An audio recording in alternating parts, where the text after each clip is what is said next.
గోవింద హరి గోవింద గోవింద హరి గోవింద గోవింద హరి గోవింద గోవింద గోకులనంద గోవింద హరి గోవింద వెంకటేశ గోవింద శ్రీ శ్రీనివాస గోవింద ఆపదర దర్శనం ఉంది. ఆ భాగ్యం అదృష్టం పాపాలు కర్మాలు తగ్గితే ఆయన దర్శనం కలుగుతుంది.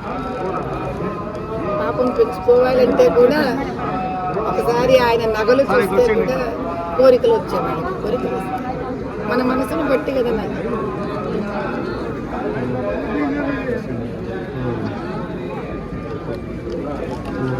మీరు జగన్ గారి పర్యటన ఉంది తిరుమలలో, ఎలా చూస్తారు? అయినా నేను మీకు ఒకటే చెప్పగలను, పరమాత్ముడు ఏ ధర్మాన్ని నమ్మే వాళ్ళకి ఆ ధర్మంలో పరమాత్ముడు వాళ్ళ దేవుడు. నేను హైందవ ధర్మాన్ని నమ్ముతాను. నా పరమాత్ముడు వెంకటేశ్వర స్వామి, పరమేశ్వరుడు, అమ్మవారు, మహాలక్ష్మి లాగా మాకుంటారు. కాబట్టి మనం ఏం చేస్తాము? అయ్యా జీవితంలో చేసిన కష్టాలు పాపాలు మా కర్మలను తెగించు స్వామి అని మనం నమ్మే మతము, మనం నమ్మే ధర్మము ఆ భగవంతుడిని వెళ్ళి కోరుకుంటాం. అంతేగాని మనం నమ్మిన దేవుణ్ణి వెళ్ళి మనం ఏ రకంగానూ కష్టపెట్టము, నష్టపెట్టము, దోచుకోము కదా. కానీ అలా ఎవరు ఏ ధర్మాన్ని సహజంగా పుట్టుకతో నమ్ముతారో వాళ్ళు వాళ్ళ ధర్మానికి సంబంధించి, వాళ్ళ మతానికి సంబంధించి వాళ్ళ దేవాలయాలు ఏమున్నాయో అక్కడ పోయి తప్పు కార్యక్రమాలు కానీ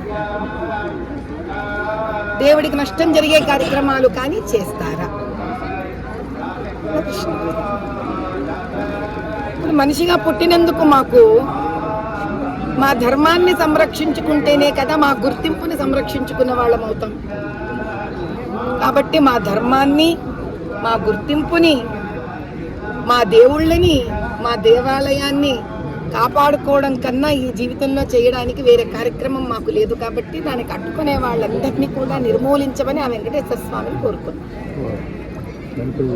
కొన్ని గురువులపైన, కొంతమంది వ్యక్తులపైన పూజలు కొన్ని దారులు జరుగుతున్నాయి, వారిని ఏ విధంగా శిక్షించాలి? చూడు నాయన, హైందవులంతా కూడా ఒక విషయాన్ని తెలుసుకోవాలి తండ్రి.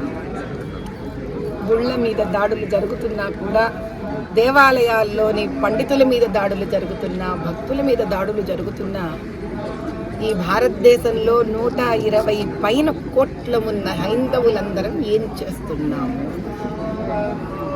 కదలి రావాలి నాయన. హైందవులందరూ ఒక అపర వరద అయ్యి కదలి రావాలి. హైందవ శక్తి జాగృతం కావాలి. మన దేవాలయాలంటే మన పిల్లలతో సమానం. మన ధర్మం అంటే మన వంశ ప్రతిష్టతో సమానం. కాబట్టి ఆ దేవుడిని, దేవాలయాలని, మన ధర్మాన్ని కాపాడుకోలేని వాళ్ళం మన వంశాలను, మన పిల్లలను ఏం కాపాడుకోగలుగుతాం? తరాలను ఎక్కడ కాపాడగలుగుతాము? కాబట్టి ఇది ఒకరి బాధ్యత కాదు, మనందరి బాధ్యత అని భావించే వ్యక్తిని. కాబట్టే నేను తరలి వచ్చాను. ఆ స్వామివారిని ఒకటే కోరుకున్నాను, తండ్రి నాలో కనుక ఒక ఆవగింజంత ప్రహ్లాదుడిలో భక్తి ఉంటే ఉగ్ర నరసింహావతారం ఎత్తవయ్యా, రాక్షసులను సంహరించు తండ్రి అని మాత్రమే ఆయనను కోరుకున్నాను. ఇంతటి దేవాలయంలో సనాతనంగా ఆకాశరాజు పుత్రికను కూడా వరించి పెళ్లి చేసుకున్న అపర వైష్ణవుడివి, మహావిష్ణువువి, కైలాసం నుంచి దిగి వచ్చావు కదా తండ్రి, మా కోసం శిలారూపం దాల్చావు కదా. ఇంకా సాక్షాత్తు ఉగ్ర నరసింహావతారం ఎత్తు తండ్రి. ఇంకా చాలు, ఈ అధర్మం మా వల్ల కావట్లేదు. రాక్షసత్వం పెరిగిన కొద్దీ దైవమే మమ్మల్ని కాపాడాలి.